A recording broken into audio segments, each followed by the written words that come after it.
A measure to localize Kentucky's driver's license services is moving forward in Frankfort. Senate Bill 7 is the first bill to be passed by the Senate this session, passing with only one no vote. It would require the Transportation Cabinet to enter into an agreement with one of a handful of local officials, those being county judges, county clerks, circuit clerks, or the sheriff, to issue standard and real ID renewals and duplicate licenses in counties without a regional driver's license office. This bill strengthens rural access, reduces travel burdens on families, improves customer service statewide, and restores accountability to local officials who already serve their communities with excellence.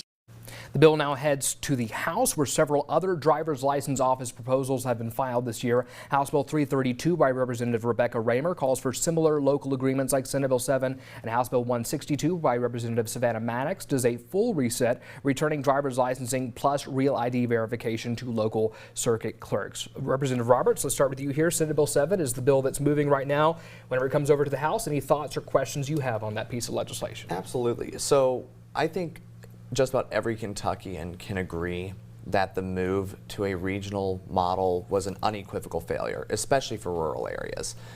Ohio has more driver's license offices than they have counties. We have 120 counties, we have 35 regional offices. That has resulted in unbelievable wait times. That has resulted in long drives for people in order to get their licenses, for people to be real ID compliant. In my area in northern Kentucky, the lines were so bad, it made more sense time-wise to drive up to Chicago to get a same-day passport than to get a real ID, and leave it to government to break something that wasn't broken, to try to fix something when it wasn't in need of fixing. So I am in full support of any of these bills as a means to fix the problem, to make sure we're getting back to local control, to make sure driver's licensing is being handled by people who are invested in their communities, who are from here, who understand the needs of that community and the importance of getting people on the road. I have a constituent who reached out last week. He has been waiting for 4 months after submitting his application to renew his driver's license. He still has a job. His driver's license isn't current. He's at risk of getting pulled over and getting a citation for not having a valid driver's license right now.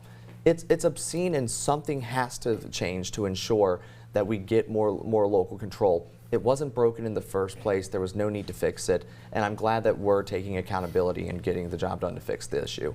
Representative Moore, thoughts, questions you have on that legislation? Yeah, I think it was 2011, well before you and I were in Kentucky politics, that change was made to go to those regional centers. And like you said, it failed to meet the mark, especially last year when we expanded now to 15-year-olds to get their learner's permit and driver's license. That combined with that real ID deadline, so everyone was rushing in there. Now, I know that the governor's budget does propose expanding to more regional centers.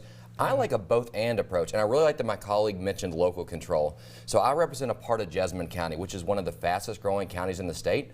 I don't think we need a mandate that it goes back to that clerk, but what if it may go back to that clerk? If he says we want to do driver's licensing here in Jessamine County, allow them to make that choice if they want to. So I think there's room there for that both-and approach. Keep those regional centers where it's working, and if that county office wants to set up their own and make that investment, then that is their choice to do it for their citizens. And one thing with Senate Bill 7 is my understanding is it would be optional for these counties to participate if they don't have a regional office. There's still some questions over a fraudulent driver's licensing investigation involving illegal immigrants. It was brought up in some of the debate over this bill. Do any of these proposals adequately address concerns around that, in your opinion? I think it makes the risk of fraud much lower. When you look to these regional driver's licensing models, they're bringing in a private corporation that's not based out of Kentucky to administer driver's licensing.